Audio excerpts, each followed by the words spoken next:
আসসালামু আলাইকুম ওয়া রাহমাতুল্লাহি ওয়া বারাকাতুহু। আলহামদুলিল্লাহি রাব্বিল আলামিন। আসসালাতু ওয়াসসালামু আলা আশরাফিল আমবিয়া ওয়াল মুরসালিন নবিয়িনা মুহাম্মাদ ওয়া আলা আলিহি ওয়া সাহবিহি আজমাইন, আম্মা বা'দ। গত পর্বে আমরা আলোচনা করছিলাম, আমরা তো পড়ছিলাম ইমাম বুখারী, ইমাম তাহাবী রাহমাতুল্লাহ আলাইহির বায়ান আকিদাত আহলে সুন্নাহ ওয়াল জামাআহ, এই কিতাবটিকে মুরাত্তাব করে তারতিব করে আমরা পড়ছিলাম, তাই তো? আমরা যে জায়গায় আছি সেটা হচ্ছে মূলত আসমা ও সিফাতের অংশে, আসমা ও সিফাতের অংশে। সেখানে আমরা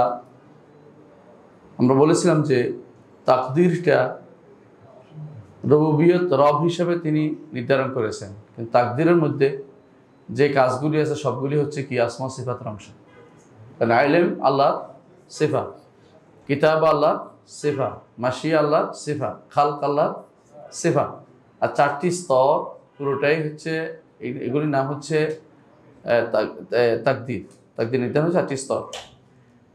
তো গত পর্বে আমরা যেখানে আলোচনা করেছিলাম, আজকের পর থেকে আলোচনা করব। গত পর্বে আমরা আলোচনা করেছিলাম যে ইমাম তাহাবী রাহমাতুল্লাহ আলাইহি বলেছেন, ওয়া কাদ্দারা লাহুম আকদারান,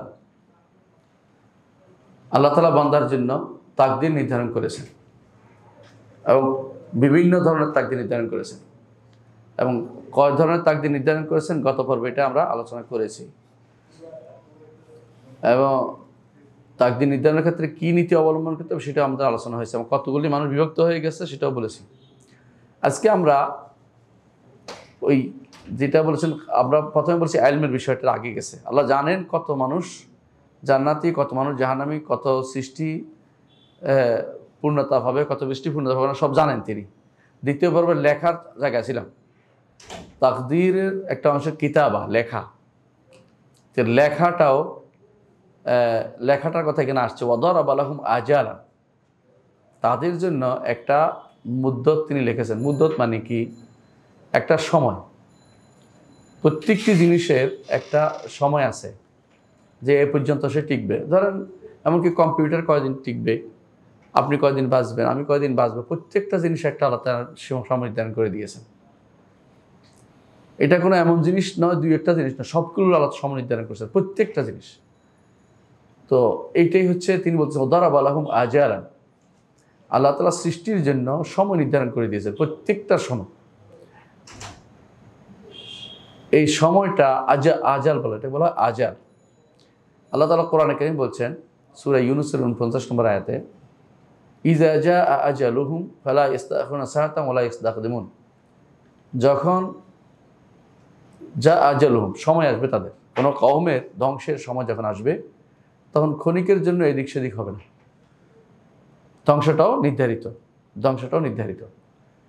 আরও বলেছেন ওয়ালিকুল্লু উম্মাতিন আজাল, সূরা ইউনূসের 49 নম্বর আয়াতে বলছেন যে প্রত্যেকটি উম্মতের জন্য তিনি, জাতির জন্য তিনি সময় নির্ধারণ করেছেন। এক জাতি থাকবে, এক জাতি চলে যাবে, অনেকের বংশ বিস্তার হবে, বংশ বন্ধ হয়ে যাবে। এবার আল্লাহ তাআলা যেটা ইচ্ছা তিনি করেছেন, ইয়াফআলু মা ইয়াশা, যা ইচ্ছা তা তিনি করেন। এ হচ্ছে আজাল শব্দ, যা একটা সময় নির্ধারণ করে দেয়। এটা অপরিবর্তনীয়, এটা বলা অপরিবর্তনীয়। আরেকটা আছে বয়স, আরেকটা হলো বয়স। এই বয়সটা আরবিতে বলা হয় ওমর, কাম ওমরুকা বলা হয় না, তোমার বয়স কত। যদিও এভাবে বলা দরকার ছিল, কাম বালাগতা মিন ওমরিকা, তোমার বয়সে কত পৌঁছছে, কারণ কেউ তো জানে না বয়স কত। এটা আরবি ভাষার একটা মহাভারত। যদি কেউ জিজ্ঞাসা করতে হয়, কাউকে বলতে হয় কাম ওমরুকা না কইয়া তোমার বয়স কত, কাম বয়স তো আমি জানি না, আল্লাহ জানে কদিন বাঁচবো। দরকার ছিল কাম ওমরুকা, অর্থ হলো বলা যায় কাম বালাগতা মিন ওমরিকা, তোমার বয়স জীবনে কতটুকু তুমি পৌঁছছো, মানে তুমি 12 বছর হয়েছে, আরো বাঁচবে, আশা আছে এরকম।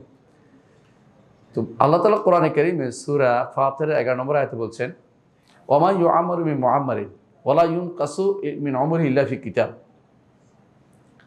ওমা ইউআম্মারু মিন মুআম্মারিন, কোনো মানুষ যতদিন বয়স পায়, এটা কত লম্বা তার বয়স হবে, ওমা ইউনকাসু, কত তার কমবে, এসবই কিতাবের মধ্যে লেখা আছে। এই কিতাব কোন কিতাব? লওহে মাহফুজে এবং লয় মাহফুজও আছে, আর কোথায় আছে? ফেরেশতার হাতে এটা কিতাবটা আছে। ফেরেশতাটা কিতাব লেখে। আগেরটা যে আজাল, লিকুল আজাল কিতাব, ওইটা কিন্তু লহে মাহফুজকে বুঝাইছে। আর তা অমরের যেটা, এটা ফেরেশতাদের হাতেরটা বুঝাইছে, এটাও বুঝাইছে, মানে দুইটাই। মানে ওইখানেও লেখা আছে, ফেরেশতাদের খাতাও লেখা আছে। ফেরেশতাদেরকে একটা দায়িত্ব দেওয়া হয় প্রতিদিন, প্রতি বছর, আবার মায়ের পেটে যখন থাকে তখন। এইগুলোতে ফেরেশতাদের খাতায় যেটা আছে এটা হলো অমর, এটা হলো অমর।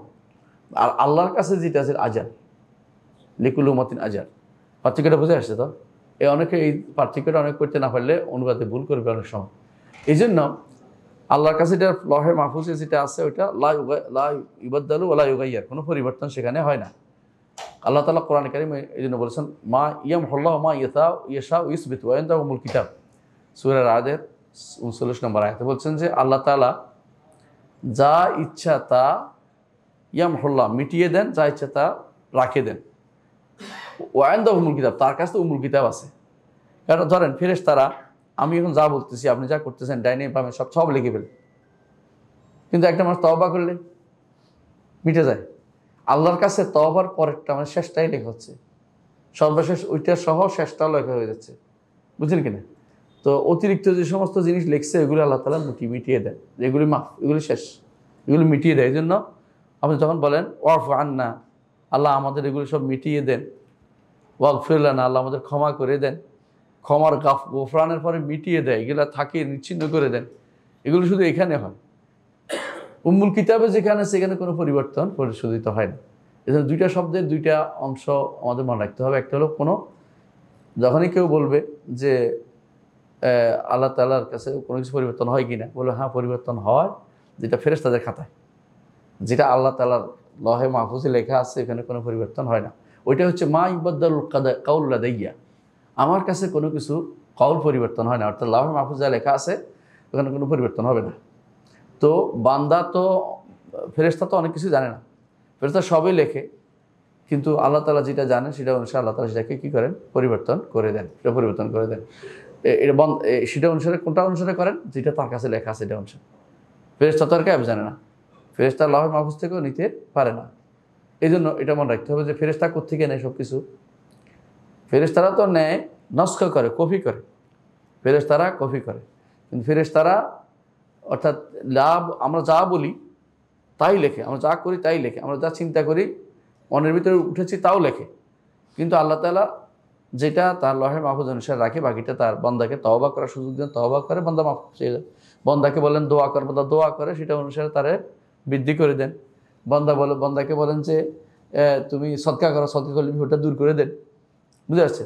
কিন্তু এই যে দুধ করে দেন, দিবেন, এটা তো কোথায় লেখা আছে? লহে মাহফুজে লেখা আছে।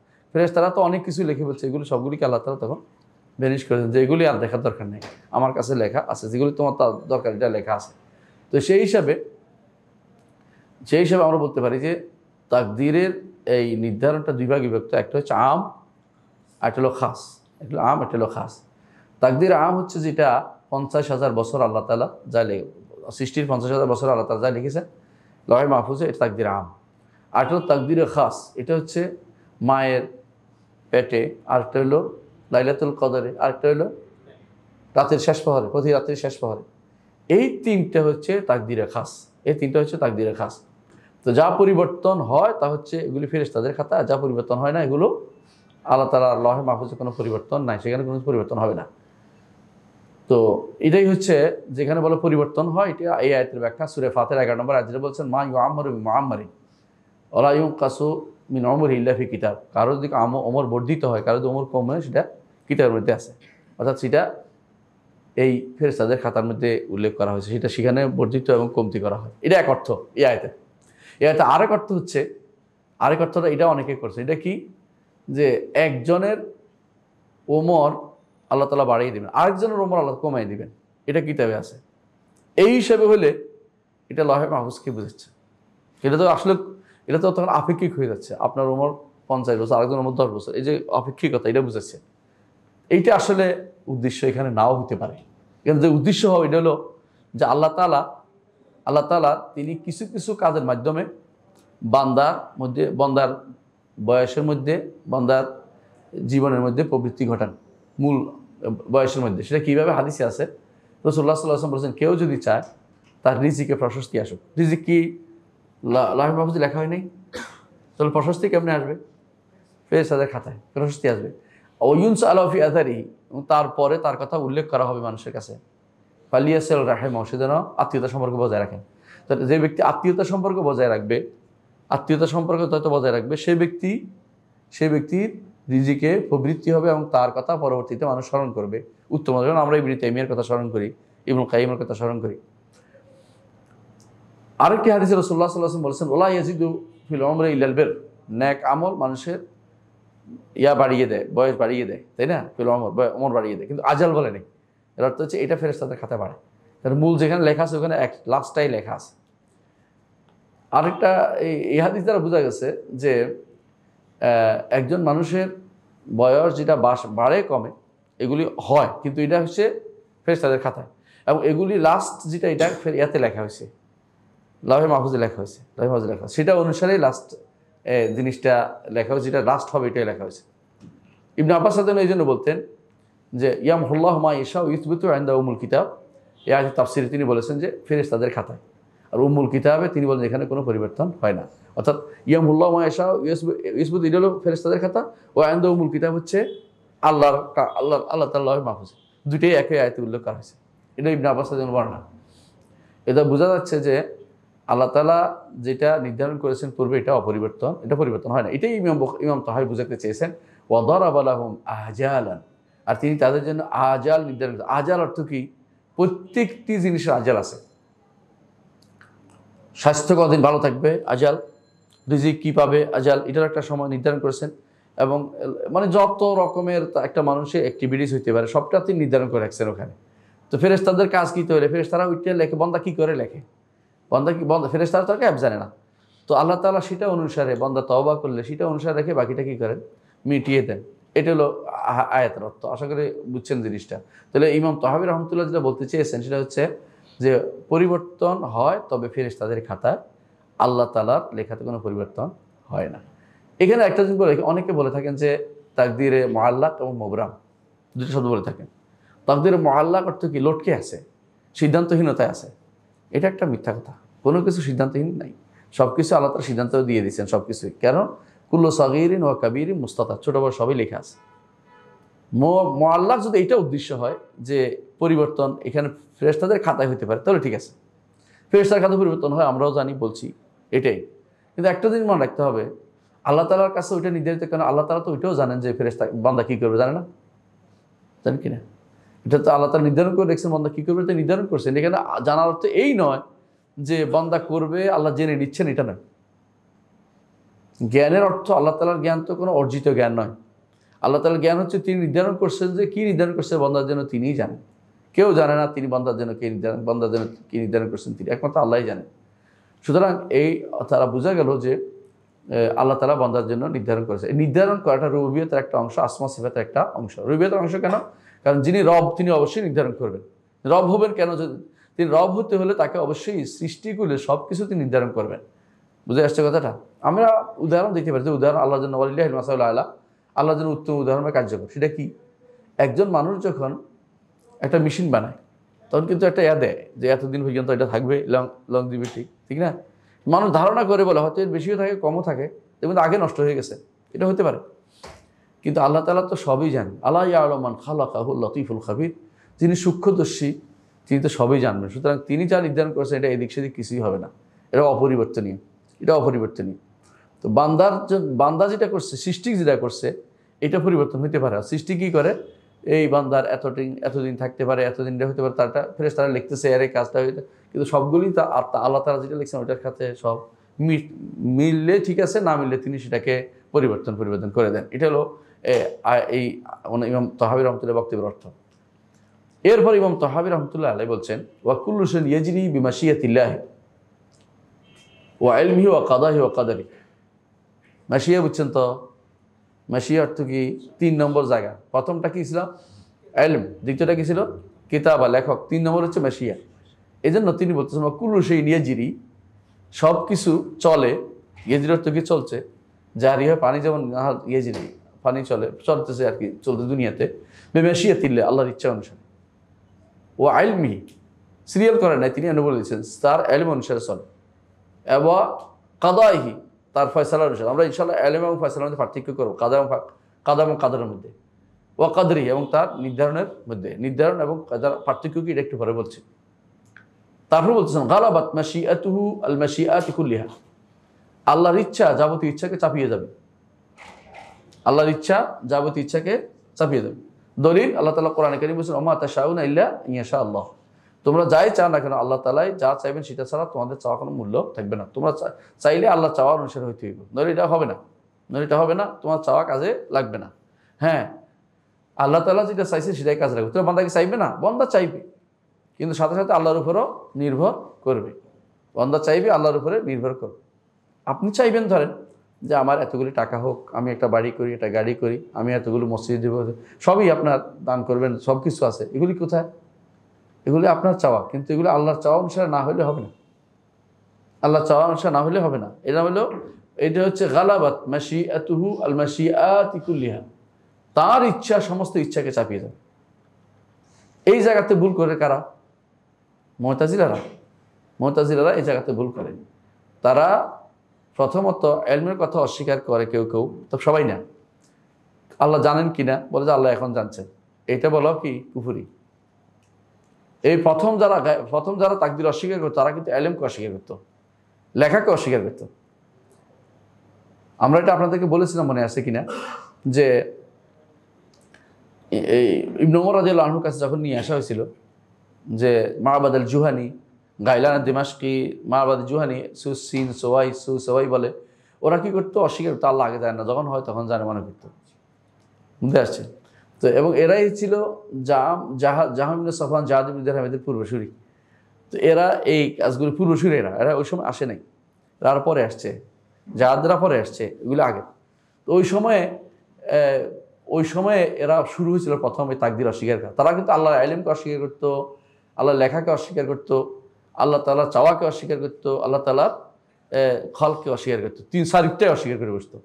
এই জন্য তাদের মধ্যে গাইলান দিমাশকিকে খলিফাতুল মুসলিমিন ওমর ইবনে আব্দুল আজিজ বলছিলেন যে তুমি নাকি এটা বলছো যে আল্লাহ তাআলা আগে নির্ধারণ করেন নাই। বলছে না, আমিরুল মুমিনিন মিথ্যা কথা বলছে, মানে দরকার ভয়ে আমি এটা বলি না। আচ্ছা, তুমি যদি মিথ্যাবাদী হও আল্লাহ তোমাকে শুলে ছড়াবে, তুমি আমার কাছে অস্বীকার করছো, আমি ছেড়ে দিলাম, তো ছেড়ে দিচ্ছে, আবার শুরু করছে এটা। এমন সময় উনি মারা গেছেন, কে? ওমর ইবনে আব্দুল আজিজ। নতুন খলিফা আসছে, ইয়াজিদ ইবনে আব্দুল মালিক আসছে, ইয়াজিদ ইবনে আব্দুল মালিক আসছে। আয়েশা কি করলে? ওরা আবার ধরে আনছে, কারণ ও দুনিয়া ফিতনা ফাসাদ ছড়াচ্ছে। তখনকার খলিফারা আকীদার ব্যাপারে কোনো ছাড় দিত না, এই যে ফিতনা ফাসাদ ছড়াচ্ছে দেখে নিয়ে আসছে। আয়েশা বলতেছে তুমি এটা বলছো? বলে না, বলি নেই। তা তুমি বলছো প্রমাণ নিয়ে আসছে, তো ঠিক হতে তোমার তো আগের ইমাম বলে গেছে আমি শুলে ছড়াবো, আমি তোমার শুলে ছড়াবো। তো গায়লান দিমাশকি তিনি শুলে ছড়াইছে, শুলে মারছে। তখনকার দিনে সুর কিরকম মারতে জানেন তো? হ্যাঁ, এখনকার দিনের মতো না আর কি। ওই শুলে ছড়াইতো হাত পা এমনি টানাই দিয়ে শুলে মারতো, মানে দেখা যাইতো দূর থেকে। হ্যাঁ, ওইটা যেমন ঈসা আলাইহিস সালামকে তারা শুলে ছড়াইছে, কয় না, ছবি দেখায়, ক্রুশ দেখায়। হ্যাঁ, যদিও মিথ্যা কথা, ওইটা ঢাহা মিথ্যা কথা। ঈসা আলাইহিস সালামকে আল্লাহ তাআলা বলছেন মা সলাবু মা কাতালু মা সলাবু, হত্যা করে নাই, শুলে ছড়া নাই, ওয়ালাকিন শুব্বিহা লাহুম, তারা ভুল ধারণা করে আরেকজনকে শুলে ছড়াইছে। ঈসা আলাইহিস সালামকে শুলে ছড়ায় নাই। তো আলা কুল্লি হাল তিনি তো শুলে ছড়াইছে। এর আগে কিন্তু ওমর ইবনে আব্দুল আজিজ তাকে বলছিলেন সূরা ইয়াসিন পড়তে পারো? বলে পারি। বলে ইয়াসিন পড়ো। ইয়াসিন কেমন পড়তে? ইয়াসিন ওয়াল কোরআনিল হাকিম, তাই না? এরপরে কি বলছে? ইন্নাকা লামিনাল মুরসালিন আলা সিরাতিল মুস্তাকিম তানজিলা মা তামিন নাযির লিতুনজিরা কওমান মা উনজিরা ফাহুম গাফিলুন লাকাদ হাক্কাল কাওলু আলা আকসারিহিম ফাহুম লা ইউমিনুন। তাদের অধিকাংশের উপরে এই কথা নির্ধারিত হয়ে গেছে, তারা ঈমান আনবে না। এর অর্থ কি? নির্ধারিত হয়ে গেছে কিনা? নির্ধারিত হয়ে গেছে, আল্লাহ তো বলতেছেন, তাই না? তারপর হচ্ছে জাআলনা মিন বাইনি আইদিহিম সাদ্দান ওয়া মিন খালফিহিম সাদ্দান ফাআগশায়নাহুম ফাহুম লা ইবসিরুন।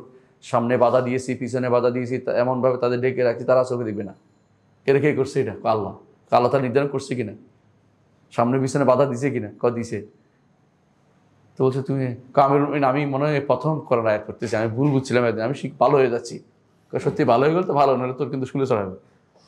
তো ওনার দোয়া কবুল হয়ে গেছে, পরে আবার ভালো হয়নি সে, আবার ওই যখন ওনার কাছে ছিল ভালো ছিল, ওখানে যাই আবার নেতাদের কাছে যাইয়া তাকদির অস্বীকার করে বসছে পুরাটাই। এই ছিল একটা গোষ্ঠী যারা তাকদির সব অস্বীকার করতো, একদম পুরোটাই 4টা স্তর সবটা অস্বীকার করতো। এদের পরে আসলো মুতাজিলারা। আবার জাহামিনা সফান কিন্তু কাদারি ছিল না, জাবারি ছিল। জাহামিনা সফান জাবারি ছিল। জাবারি বুঝছেন? জাবারি বুঝছে বলতো আমি কিছু করার নেই, আল্লাহ যেটা আমার করা এটা দিয়ে করতেছি, আমি কোনো কিছু করি না, মানে লুলা আর কি, লালা লুলা।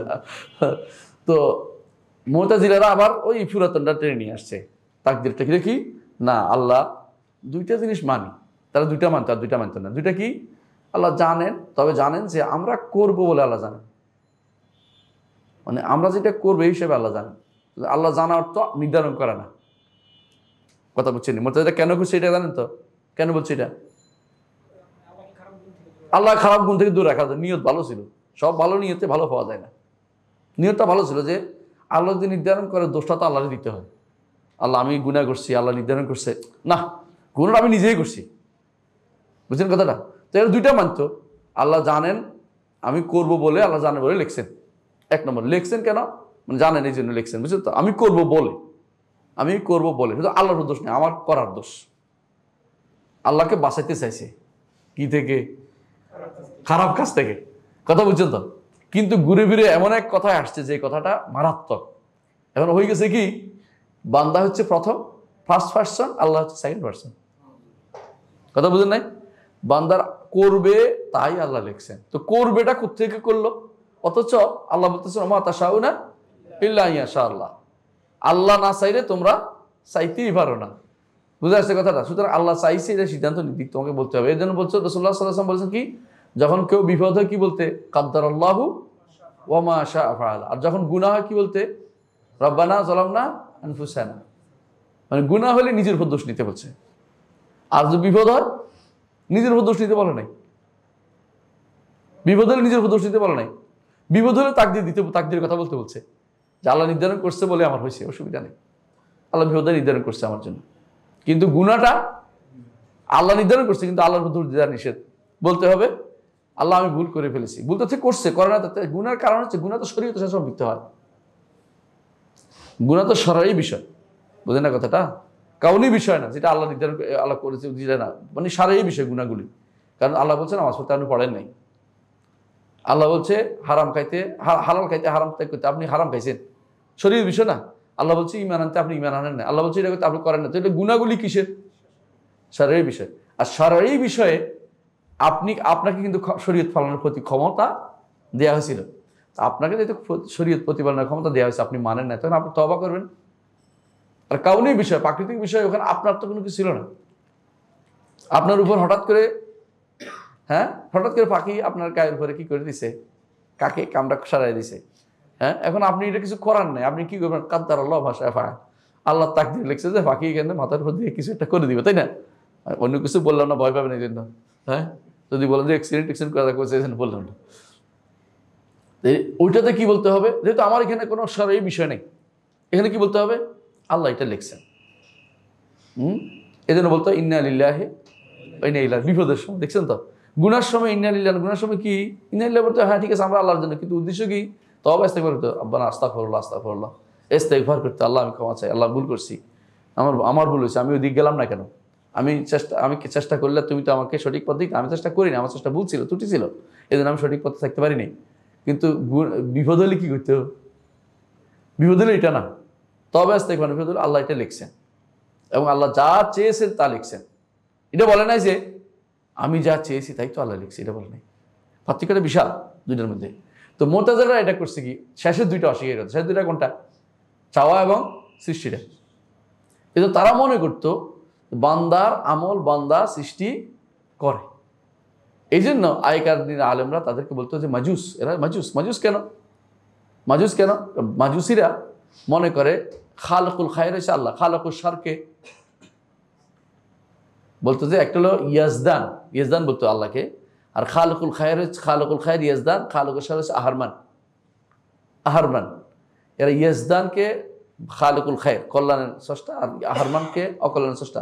এই হিসাবে মুতাজিলারা কল্যাণেরটা কাকে দেয়? আল্লাহ। খারাপ হইলে বান্দা, বান্দা সৃষ্টি করছে বলতে এই ভুল। বান্দা সৃষ্টি করে নাই, বান্দা কাজটা করেছে, বান্দা কাজটা করেছে। বান্দা সৃষ্টি করে, সৃষ্টি কে করছে? আল্লাহ। বিষ সৃষ্টি করছে কে? আল্লাহ, কোনো সন্দেহ নাই। বিষ খাইছে বেটা, গুনার কাম করছে। বাচ্চা বুঝছেন তো?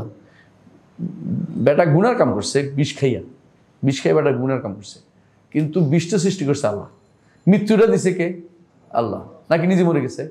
নিজে মরারও ক্ষমতা রাখে না, জীবিত হওয়ারও ক্ষমতা রাখে না। তাহলে বান্দার কর্মটা এখানে ঢুকছে, এই জন্য এখানে কি করতে হয়? তওবা ইস্তেগফার করতে হয়। আর যেখানে আমার কর্মই ঢুকে নাই, সেখানে আমি বেরোইছি আমার কাজে, আরেকটা এসে উপর দিয়ে পড়ছে, গায়ের উপর দিয়ে, আমি বিপদ একটা, তো এটা কি তখন বলতে হবে যে কাদ্দারাল্লাহু ওয়া মা শাআ ফাআল, তিনি যা ইচ্ছা তা করেছেন, তার চাওয়ার উপরে কারো চাওয়া চলতে পারে না। গালাবাত মাশিআতুহু আল মাশিআতি কুল্লিহা, তার চাওয়ার উপরে কারো চাওয়া চলতে পারে না। আচ্ছা, এর অর্থ হচ্ছে হঠাৎ করে ঘটে এগুলো তারা যারা বলবে তারা ঈমানদার নয়, কাল্লাহু হাসা, এটা বলতে পারবে না। বরং বলতে হবে সব কিছু আগে আল্লাহ যা লিখেছেন, আগে মানে কি 50,000 বছর আগে যা তিনি যা জানেন, তা আমাদের সংক্রান্ত যা ইচ্ছা তা লিখেছেন, সব লিখেছেন আমরা বলছি না, কারণ তার যার জানাত জ্ঞান এলেম কোনোদিনই কেউ লিখে শেষ করতে পারবে না। যে আমাদের সৃষ্টি সংক্রান্ত যত আছে সব কিছু তিনি লিখেছেন। লেখার পরে সেটা হচ্ছে অপরিবর্তনীয়, সেটা কোনো পরিবর্তন হবে না। তা আমাদের চাওয়া সেটা অনুসারেই হবে, আমাদের চলাও সেটা অনুসারেই হতে হবে। এমন এর মধ্যে যদি সরাই বিষয় হয়, আমি অনেক কিছু চাইতে পারি, সেটা নাও হতে পারে। কাউনি বিষয় আমার চাওয়ার অধীন না, আল্লাহর চাওয়ার নির্দেশনা অনুসারে কাউনি প্রকৃতি বিষয়গুলি ঘটে থাকে। তাহলে দেখা যাচ্ছে যে এখানে এই যে কথাটা উনি বলেছেন ইমাম তাহাবি, এখানে 4টা জিনিসে আসছে, 4টা জিনিসে আসছে, তাকদীরে 4টা জিনিস। কি বলছেন দেখেন, মাশিয়াতুল্লাহ আসছে কিনা, আল্লাহ চাওয়া, ইলমের কথা আসছে, আসেনি? কাদা এবং কাদার, কাদার নির্ধারণ, কাদার অর্থ হলো খালক, সৃষ্টিটা, সবটা 4টা জিনিস এসে গেছে, তিনি একসাথে উল্লেখ করেছেন। তারপর তিনি বলেছেন তার ইচ্ছা সমস্ত ইচ্ছার উপর প্রাধান্য পাবে, এক, এটা মনে রাখতে হবে, তার ইচ্ছা সবার আগে। তারপর হচ্ছে কাদাহু গালাবা কাদা আল হাইয়াল কুল্লাহ, তিনি যে যা সৃষ্টি করবেন, তিনি যা সম্পন্ন করেছেন, জগতে হিলা কোনো কাজে আসবে না সেখানে। বুঝে আসছে? তুমি তো মনে করলে যে করোনা হবে, আমি বাইরে যাব না, বাইরে যাব না, করোনা কেমনে হয় দেখি। আমাদের ইউনিভার্সিটিতে করোনা হয়েছে এক ভাইয়ের, উনি এই করোনা যে কয় মাস ছিল, 1 মাস 1 ঘন্টা 1 মিনিটের জন্য বেরোনি, কিন্তু ওনার করোনা হয়ে গেছে, মরে গেছে। মানে বুঝছেন তো কথাটা? আপনি অবশ্যই, আমি বলি না যে তাই বলে আপনি ইয়া করেন কি কোনো কিছু ব্যাপার হয়ে যান, এটা না, কিন্তু আপনি এটা মনে রাখতেই হবে যে আমি যত হিলে অবলম্বন করি, তিনি যদি না চায় সেটা হবে না। এটাই হচ্ছে লা হাওলা ওয়ালা কুওয়াতা ইল্লা বিল্লাহর অর্থ। এটাই হচ্ছে লা হাওলা ওয়ালা কুওয়াতা ইল্লা বিল্লাহর অর্থ। আমি যত হিলে করি না কেন, যত ক্ষমতায় খাটাই না কেন, তিনি আল্লাহ যদি না চায়, আমার ভালো কাজ করার ক্ষমতা নেই, খারাপ কাজ থেকে বাঁচারও কোনো উপায় নেই, কিছু করতে পারবো না, খারাপ থেকে বাঁচতে পারবো না কোনো রকমই। তো এইটাই আমাদেরকে এটা অর্থ হচ্ছে আমার হিলের উপরে তার ফয়সালা সব কিছু নেবে। সুতরাং আমার কর্ম দূরের কথা, আমার কর্ম তো আসেই না তবে। ইয়ারপর বলতেছেন ইয়াফআলু মা ইয়াশাউ গায়রা যালিমিন আবাদান, তিনি যা ইচ্ছা তা করেন, এই করার মধ্যে তিনি কারোর উপর জুলুম করেন না। জুলুমের ব্যাখ্যাটা আমরা একটু পরে করতেছি, শুনবেন। তিনি কারোর উপরে জুলুম করেন না, এটা কার কথা? ইমাম তাহাবির কথা। তিনি কারোর জুলুম করেন না, যা ইচ্ছা তা করেন, যা ইচ্ছা, তবে তিনি তার কর্মের মধ্যে কোনো জুলুম নাই। এরপর বলছে তাকাদ্দাসা আন কুল্লি সুইন ওয়া হাইরিন, যাবতীয় খারাপ জিনিস এবং ধ্বংস থেকে তিনি পবিত্র। কোন দিক থেকে? সর্বদিক থেকে পবিত্র। এই জন্য আমরা বলি, কি বলি? সুবহানাল্লাহ বলি। সুবহান অর্থই হচ্ছে মুকাদ্দাস, তিনি পবিত্র। সুবহান অর্থই পবিত্র, কতই না পবিত্র। আলিফ নুন দিয়ে জায়দাতান বলে, এটাকে আলিফ নুন জায়দাতান বলে, বাড়তি পবিত্র, অর্থাৎ তার পবিত্রতা কতই না বেশি। সুবহানাল্লাহ অর্থ আল্লাহ তুমি পবিত্র, এটা না, আল্লাহ তুমি কতই না পবিত্র। বুঝা যাচ্ছে? সুবহান দিয়ে এটা বুঝাইছে। তো সুবহানাল্লাহ অর্থাৎ তাকাদ্দাস আন কুল্লি সুইন ওয়া হাইর, তিনি তার কোনো দিক থেকে তিনি ওয়া নয়, খারাপের কোনো সম্পৃক্ত দিয়ে করা যাবে না। তার কর্মে কোনো খারাপই নেই, বুঝে আসছে? তার গুণে কোনো খারাপই নেই, তার নামে কোনো খারাপই নেই, তার কোনো কিছুতেই খারাপই কোনো খুঁজে পাবে না। এই জন্য তাকাদ্দাস আন কুল্লি সুইন ওয়া হাইর, হাইন অর্থ হলো হালাক, হাইন যাবতীয় হাইন, হ্যাঁ, সুইন ও হাইন যাবতীয় ত্রুটি, যাবতীয় খারাপি এবং যাবতীয় ধ্বংস থেকে তিনি মুক্ত। তার কোনো ধ্বংস হবে না, ধ্বংস জিনিসটা তার জন্য অ্যাপ্রোপ্রিয়েট না, এ কথা বলা যাবে না, তার ধ্বংস আসবে, বুঝলেন তো। আর কি ওয়াতানাজ্জাহাকুল আইবিন ওয়া শাই, এবং যাবতীয় দোষ ত্রুটি থেকে তিনি মুক্ত, যাবতীয় দোষ ত্রুটি থেকেও তিনি মুক্ত। একটা জিনিস আছে, আল্লাহকে যারা যারা আমাদের সিফাতকে অস্বীকার করে, এদের অধিকাংশ উদ্দেশ্য কিন্তু আল্লাহকে পবিত্র ঘোষণা করা। উদ্দেশ্য খারাপ না, কিন্তু উদ্দেশ্য খারাপ না হইলেও কাজটা খারাপ। কথা বুঝছেন কিনা? আপনার উদ্দেশ্য ভালো, আপনার গায়ে মাছি পড়ছে দেখে আপনার দোস্ত বিরাট এক ইট দিয়ে একটা বাড়ি দিছে। ইট দিয়ে বাড়ি দিছে কেন? মাছি দাঁড়াই দিব। আমার বন্ধুর গায়ে মাছি পড়ছে, কত বড় সাহস মাছিটার।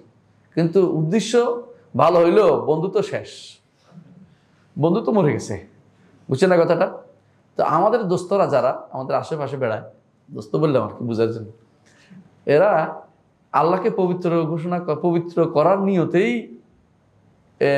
এই বিভিন্ন সিফাতকে অস্বীকার করে। কি জন্য? এটা বললে তো এটা হয়ে যায়, এটা বললে তো এটা হয়ে যাবে, এটা বললে ওইটা হয়ে যাবে। এই যে নিয়তের ব্যাপারে আমরা হাত দিচ্ছি না, নিয়ত ভালো, কিন্তু সমস্যা হচ্ছে এর মাধ্যমে আল্লাহর সিফাতকে বরবাদ করে দেওয়া হয়েছে। আল্লাহ তাআলা যা সাব্যস্ত করছে অসাব্যস্ত করা হচ্ছে, আল্লাহ যেটা বলে বিপরীতটা বলা হচ্ছে। সুতরাং নিয়ত ভালো হইলেও যে সব শুদ্ধ হবে তা কিন্তু না। এই জন্য বলা হয়, রাসূলুল্লাহ সাহাবী বলতেছেন, ওই ইবনে আব্বাস রাদিয়াল্লাহু আনহু, ইবনে মাসউদ রাদিয়াল্লাহু আনহু, কাম মিন মুরিদিন লিল খায়রি লাম ইউসিবহু। অনেক মানুষ আছে কল্যাণ চায়, চাইলে কল্যাণটা পায় না, ভালো কল্যাণের জিনিস চাচ্ছে কিন্তু কল্যাণ জিনিস পায় না। যতক্ষণ পর্যন্ত আল্লাহ এবং রাসূলের নির্দেশনা মোতাবেক না হবে কিন্তু এটা কল্যাণকর হবে না। আপনি যতই কল্যাণ, এই জন্য আপনি আল্লাহ এবং রাসূলের নির্দেশ মোতাবেক চলেন, এটা অটোমেটিক কল্যাণ হয়ে যাবে। আমি অনেকে বলি এটাই, অনেকে আছে কোরআন শরীফ পড়ার সময় নিজের সুর দিয়ে এটা আরও সুন্দর করতে চায়, খেয়াল করেন জিনিসটা, এবং এটাকে আরও টেনে টুনে ওই মাকামাত কি বানাচ্ছে, ওরা কি কি গানের সুর দিচ্ছে, আপনি এগুলো দিচ্ছেন, হারাম কাজ করতেছেন। আপনি ওই সুন্দর দিতে বলেন, আপনার যে স্বর আছে ওই স্বরটাকেই স্বাভাবিক স্বর দিয়ে তাজবিদ অনুসারে পড়েন, এটা সুন্দর হবে। এই জন্য তো মানুষ সবাই কেমন কিন্তু এক স্বরে পড়তো, এখন তো প্রত্যেকের আলাদা আলাদা স্বর আছে। এবং কি কারি ও কারি, এই কারি যে সৌন্দর্য ওই কারি সৌন্দর্য না, স্বাভাবিকভাবে পড়ে যাওয়া, অথচ এটা এক ভালোই লাগে, খারাপ লাগে না, এটা আরেকটা সুন্দর, এটা আরেকটা রকম সুন্দর। আল্লাহ তাআলা প্রত্যেকেই একটা স্বর দিয়েছে। আপনি বলছেন আমি ওরটাই শুনবো, তারপর নিয়তের কারণে আপনার কাজটা কিন্তু সুন্দর হচ্ছে না, এটা কিন্তু করা ঠিক না। যেটা বলছিলাম যে উনি বলতেছেন এটা তানাজ্জাকুল আইবিন ওয়া শাই, যাবতীয় দোষ থেকে তিনি কি পবিত্র। সুতরাং কারো নিয়তের উপর নির্ভর করে আপনি, তিনি যেহেতু পবিত্র, আপনি পবিত্র করতে হবে এটা নয়, মানে পবিত্র তিনি অবশ্যই ঘোষণা করতে হবে, কিন্তু আপনি পবিত্র করবেন যেটা ত্রুটি আছে প্রমাণিত হবে কোরআন ও সুন্নাহ মোতাবেক। যেটা আপনি ত্রুটি মনে করেন এটা না, আপনার মনের ভিতরে এটা ত্রুটি মনে করছেন, এটা ত্রুটি না। এরপরে বলতেছেন ইমাম তাহাবী রাহমাতুল্লাহ আলাইহি, লা ইউসআলু আম্মা ইয়াফআলু ওয়া হুম ইউসআলুন। এটা হচ্ছে একেবারে লাস্ট কথা, তাকদীরের ব্যাপারে লাস্ট কথা হচ্ছে এটা, লা ইউসআলু আম্মা ইয়াফআল, তিনি কি করবেন এবারে জিজ্ঞাসা করা যাবে না।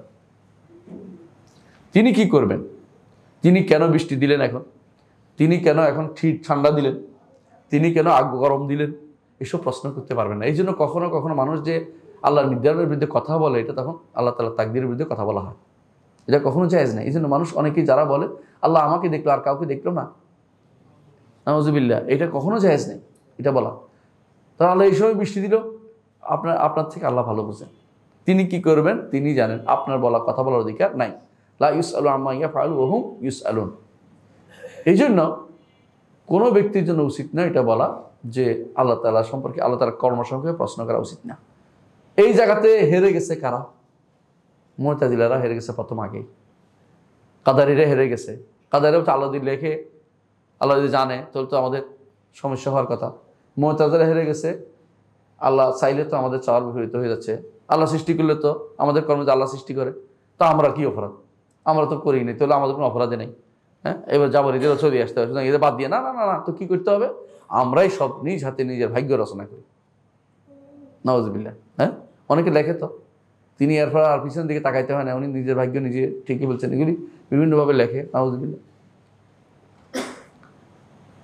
তাহলে বোঝা গেল আমি যেটা বলতে চাচ্ছি, আহলে সুন্নাত জামাতের নিকট যেটা হচ্ছে, যে কোনো কাজ আল্লাহ তাআলা কর্তৃক পূর্ব নির্ধারিত, নতুন করে ঘটে এটা বলা যাবে না, নতুন করে ঘটে এটা যাবে না, এবং সেটা লিখে রাখছেন আল্লাহ তাআলা 50,000 বছর আগে। আমারও জমা। তো আমরা কি করব, সেই আমরা কি করি সেই তাকদীর অনুসারে লিখি। গতকাল কি লিখেছেন আল্লাহ তাআলা যে আজকে এটা করব, এটা গতকাল না গত বছর আবার লিখছেন। আবার এটা আমার জীবনের শুরুতে আল্লাহ তাআলা মায়ের পেটে ছিলাম তখন লিখছে, আবার 50,000 বছর আগে সৃষ্টির 50,000 বছর আল্লাহ লিখছে। সুতরাং এখানে কোনো পরিবর্তন হবে না।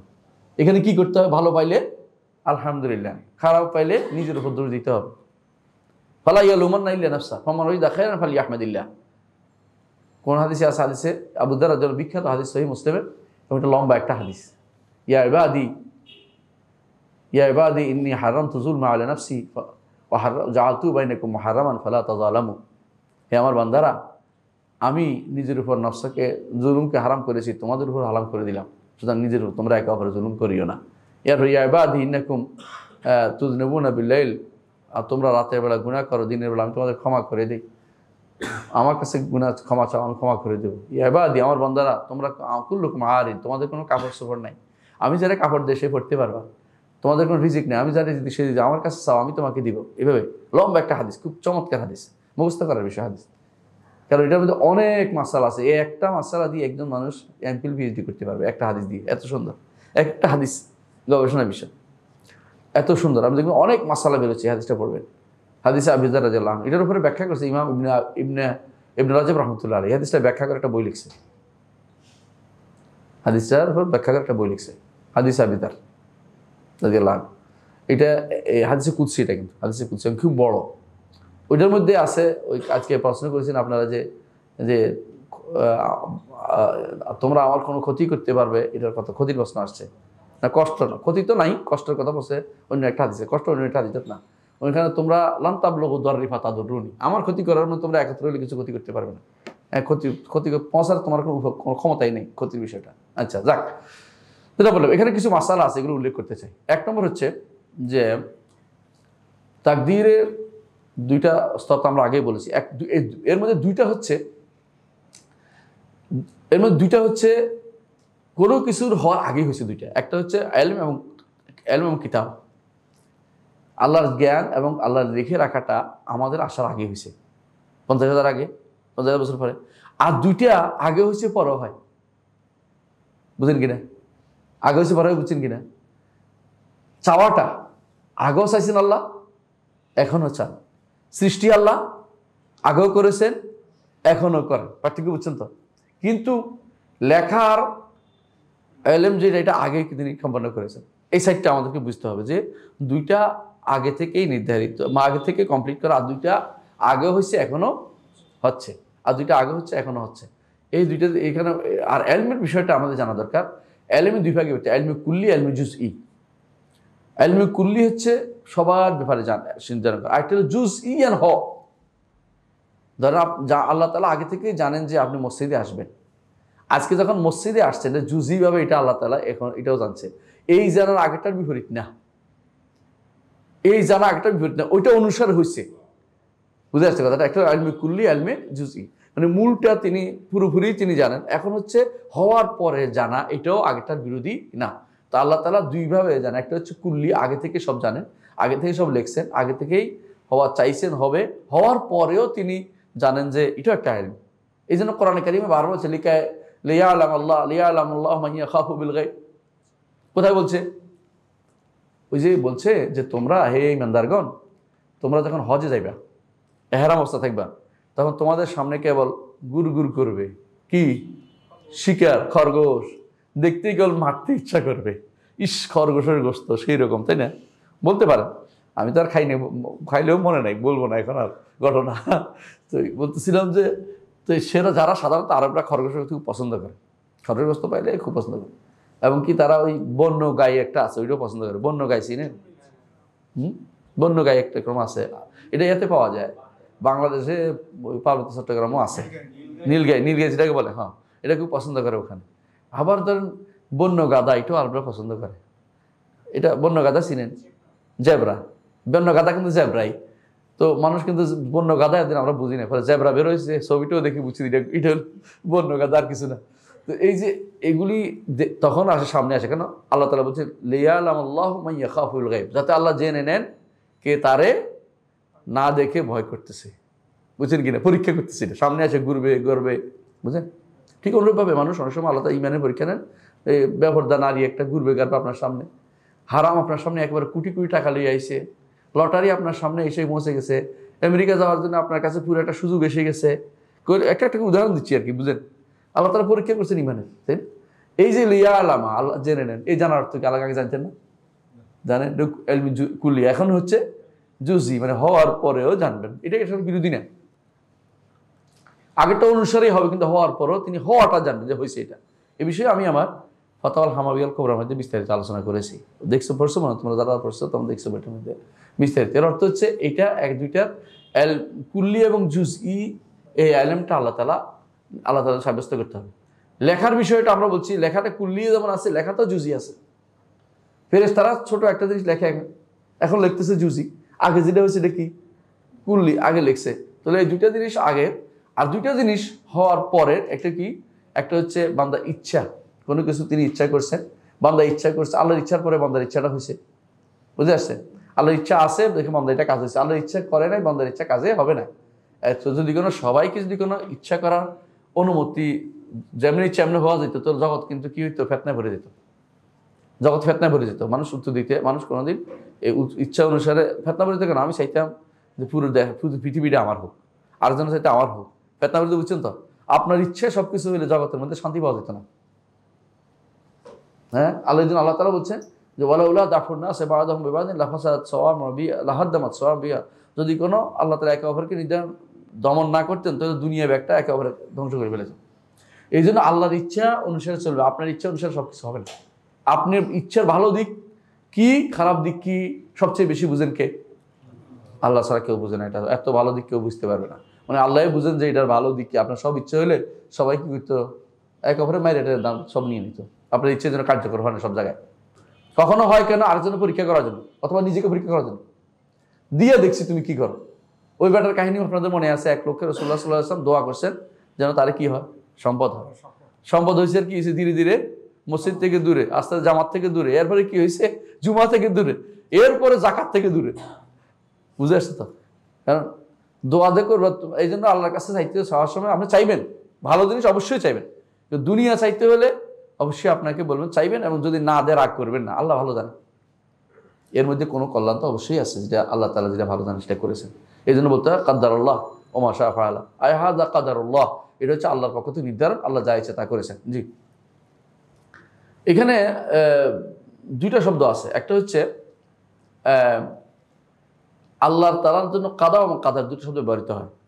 কাজা এবং কাদার দুইটা শব্দ ব্যবহৃত হয়, বুঝতে আসছে তো? কাজা এবং কাদার, কাজা এবং কাদার দুইটা বলে। তো কাদার তো বুঝতে আকদিরকে বলা, কাদার তো আকদিরকে বলা। কাজা কোনটা জিনিস? আসলে কাজা হচ্ছে যে কোনো কিছু নির্ধারণ করার পরে সেটা যে ঘটে, এটার নাম হচ্ছে, যেটা যে ঘটে এটার নাম হচ্ছে কাজা। মানে যে নির্ধারণ করছে, ধরেন কি নাম তোমার? হ্যাঁ, ফারহান দুনিয়াতে আসবে, আসার পড়ছে এটা কাজা, মানে আসে গেছে। তো কাদা এবং কাদার কোনটা আগে, এ নিয়ে ঝগড়া, কিন্তু মৌলিকভাবে কাদা যেটা ঘটে যাওয়ার পরে যেটা এটা হচ্ছে কাদা। আর আগে নির্ধারণ করার জন্য এটা হচ্ছে এটাই, যেটা মোকাদ্দাটা যখন ঘটে এটা হলো কাদা, মানে যেটা নির্ধারণ করছে এটা ঘটলে এটা হলো কাজা। বুঝছেন তো কথাটা? কাজা এবং কাদা। আর এটা আরবি ভাষাতে কোরআনে কারিমে বহুবার আসছে এটা, যেমন সূরা ফুসসিলাতে আসছে ফাকাদাহুন্না সাবআ সামাওয়াতিন, আল্লাহ তাআলা নির্ধারণ করছে 7 আসমান হবে। ফাকাদাহুন্না, 7 আসমান তৈরি হয়ে গেল, এসে গেল, 7 আসমান সম্পন্ন হয়ে যাওয়া, আর এগুলি কমপ্লিট করে ফেলছেন তিনি, সৃষ্টি কমপ্লিট করে ফেলছেন। তখন বলেছেন ফাকদি মা আনতা কাব। কে বলেছে? ফেরাউনের জাদুকররা বলছিল। যখন ফেরাউন যাদের ঈমান আনছে তখন তারা কি বলল? যে তখন ফেরাউন বললো যে তোমাদের বড়টা এটা, ইন্নাহু লাকাবীরুকুম আল্লাযী আল্লামাকুমুস সিহর, এটা তোমাদের বড়টা দেখা যাচ্ছে। মুসার কথা বলে তোমাদের বড়টা, তোমার বুঝছি কেন তো ওর কথা মেনে নিচ্ছ, এটা বড়টা। আর উস্তাদের কথা শাগির্দদের তোমরা শুনছো, আমার জিজ্ঞাসা করেনি, আমি তোমাদের হাত পা বাঁকা করে কেটে ফেলবো। তখন তারা বলছিল ফাকদি মা আনতা কাব, তুমি তো অর্ডার দিছো, করবা কইছো, করে দেখাও, তুমি যা ইচ্ছা তা তোমার করে দেখাও, মানে তোমার শেষ করে ফেলতে পারো, কিন্তু আমরা ইমান থেকে বের হবো না, আমরা ইমান থেকে যাবো না। এটা হচ্ছে তাদের ডিটারমাইন্ড কথাবার্তা, একদম ডিটারমাইন্ড ছিল। এইটাও এই আয়াতে বুঝাচ্ছে যে কাদা হন ফাকদি মা আনতা কাব, অর্থ হলো যা ইচ্ছা তা বিচার করো, যা ইচ্ছা তা কমপ্লিট করে ফেলো তুমি। অনুরূপভাবে কাদার অর্থ আরেকটা আসছে যে যেটা নির্ধারণ করছে, আর এটা একই জায়গায় আসছে। সুলাইমান আলাইহিস সালাম যখন লাঠি ভর দিয়ে বসেছিলেন, তাই না, দাঁড়াইছিলেন কোথায়? ইবাদতখানায়, বাইতুল মাকদেসের নির্মাণ দেখতেছিলেন। তার ইবাদতখানা ভিন্ন, বাইতুল মাকদেসটা ভিন্ন, এক জায়গায় না। তিনি ওখানে দাঁড়িয়ে দেখতেছিলেন যে তারা কি ইবাদত করে। অথচ তিনি কিন্তু মরে গেছেন ইতিমধ্যে, তিনি মরে গেছেন, কিন্তু তার মৃত্যু কেউ জানতে পারলো না, জিনেরাও জানতে পারলো না। জিনেরা ইবাদত করলে মসজিদ বানায় টানাইয়া সুন্দর করে রেডি করে, হ্যাঁ, এবার দেখে যে টাস করে উঠে পড়ে গেছে। কারে এই লাঠি তো অনেক অনেক আগে গুনে খাইতে খাইতে খাইতে এই পর্যন্ত আসছে, হাত পর্যন্ত আসছে।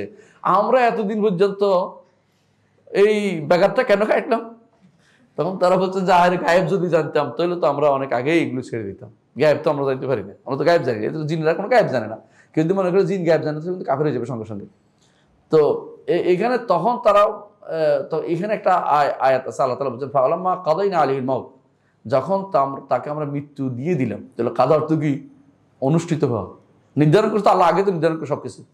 কাদাইনা আলাইহিল মাউত মা দাল্লাহু আলা মাউতি ইল্লা দাবাতুল আরদ তাকুলু মিন সাআতা, জিনেরা জানতে পারে না তার মৃত্যুর খবর যতক্ষণ পর্যন্ত না জমিনের পোকা দাবাতুল আরদ তার লাঠিটাকে খেয়ে ফেলছে, তখন বুঝতে পারছে। লাঠিটা পুরোটা খেয়ে যখন উনি পড়ে গেছেন তখন বুঝছে। লাঠির মধ্যে বদ দিয়ে তিনি দাঁড়াইছে, আল্লাহর ইচ্ছা যে এভাবে দাঁড়িয়ে থাকবে। অনেক মানুষ তো ঘুমের মধ্যে কিন্তু পড়ে না, তা আল্লাহ তাআলা ওনাকে সেভাবে রাখছেন, আরো গুরুত্ব ভালো অবস্থায় রাখছেন। আমরা তো বলছি, উদাহরণ দিচ্ছি আর কি, যে না বললে না, মরার পর পড়লো না কেন? আর এমনিতেই মরার পর তো শক্ত হয়ে যায়, তাই না? তো লাঠি বদ দিয়ে থাকতেই পারে, অথবা আল্লাহ তাআলা এটা আল্লাহর কুদরত দেখাইছেন। আমরা হয়তো এটা টেনশন না করি কিছু কিভাবে করলেন, এটা কেন না করি। এ দ্বারা বোঝা গেল যে যেটা ঘটনা ঘটার পরে যেটা, এটাকে বলা হয় কি? কাদা। আর যেটা নির্ধারণ হলো কাদা, কাদার। কাদার এবং কাদা পার্থক্য বুঝে আসছে, এই সামনে বুঝে আলহামদুলিল্লাহ বুঝে আসলাম। আল্লাহর এই কাদা যেটা, এটা নাম হলো কাদা ও কাউনি। কাদা কাউনি অর্থাৎ কাদার যেটা, এটা হলো কাদা কাউনি, আল্লাহর পক্ষ থেকে যেটা প্রাকৃতিকভাবে নির্ধারণ করা। কোরআনে কারিমে কাদা কাউনি আসে, শারীরিক আসছে কোরআন হাদিসে। তো কাদা কাউনি তো গেল, কাদা শারীরিক যেমন কাদা রব্বুকা আল্লাহ তা'বুদু ইল্লা ইয়্যা, আল্লাহ তাআলা নির্ধারণ করছেন, ফয়সালা দিচ্ছেন, কেন তখন হবে কি? অর্ডার দিচ্ছেন। অর্থ কি? আল্লাহ তাআলা অর্ডার করছেন। যখন এতক্ষণ যা বলেছে কাদা হলো কাদা কাউনি, কাদা যখন শারীরিক হবে তখন তো বিভিন্ন বিভিন্ন অর্থ হয়। যেমন কাদা রব্বুকা আল্লাহ তা'বুদু ইল্লা ইয়্যা, এটা কাদা কাউনি না। কাদা কাউনি তো সব আমরা আল্লাহ একমাত্র আল্লাহর ইবাদত করতাম, দুনিয়া তার কাফের থাকতো না। এটা কাদা কি? শারীরিক। এটা কাদা শারীরিক দ্বারা বোঝা যাচ্ছে যে কিছু মানুষ শুনবে, কিছু মানুষ শুনবে না, কারণ শরীয়ত তো সবাই মানবে না, শরীয়ত তো সবাই মানে নাই। এবং সেটা এই কাদার অর্থ আমারা, আর তাহলে নির্দেশ দিচ্ছেন যে তোমরা একমাত্র আল্লাহর ইবাদত করো, এই কাদার অর্থ আমারা। এই কাদা আরেক অর্থ আছে, যখন কাদার সাথে ইলে আসে, ও কাদাইনা ইলাইহি যালিকাল আমর আন্না দাবিরা হাউলাই মাকতুম মুসবাহিন, অর্থাৎ সর্বশেষ পরিণতি এটা পরিণত হবে, পরিণতি এটা আসবে, এটা বলা উদ্দেশ্য। এই জন্য কোরআনে কারীম বারবার এই শব্দটা, যখন কাদাইনা ইলাইহি যালিকাল আমর, অথবা বলা হয়েছে কাদাইনা ইলা বানি ইসরাঈল ফিল কিতাব লা তুসদিনা ফিল আরদি মাররাতাইন, তখন এই কাদা অর্থ হচ্ছে কি? অর্থাৎ এই জায়গায় এসে থামবে, এখানে আসবে। আবার কাদা অর্থ কখনো কখনো এই অর্থ হয় যে এই নির্দেশ আমরা তার কাছে পৌঁছেছি, এটা অর্থ হইতে পারে। মোট কথা কাজা এবং কাদার মধ্যে একটু পার্থক্য আছে, জেনে ফেললাম না, আলহামদুলিল্লাহ। এখানে আরেকটা মাসলা আছে, আমাদের হাতে সময় কম, আমরা প্রশ্নোত্তরে যাবো, চল না? প্রশ্নোত্তরে যাবো দ্বিতীয় মাসলা থেকে, অর্থাৎ জুলুমের মাসলা থেকে আমরা একটু পড়াই শোনাবো ইনশাল্লাহ আগামী ক্লাসে। জুলুম কাকে বলে? জুলুমের মাসলাতে বিশাল মতভেদ কি? মুতাজিলার একটা জুলুম বলে, আশারি মাতুরিদির একটা জুলুম বলে, আহলুস সুন্নাত ওয়াল জামাত আমরা একটাকে জুলুম বলি। জুলুম একটা জিনিস আছে অবশ্যই, কিন্তু এক একজন এক এক দিকে নিয়ে যাচ্ছে। এটা নিয়ে ইনশাআল্লাহ যেহেতু লম্বা টাইমের আলোচনা, এটা এখন সবটা আলোচনা করতে পারবো না। সুবহানাকাল্লাহু ওয়া বিহামদিকা আশহাদু আল্লা ইলাহা ইল্লা আনতা আস্তাগফিরুকা।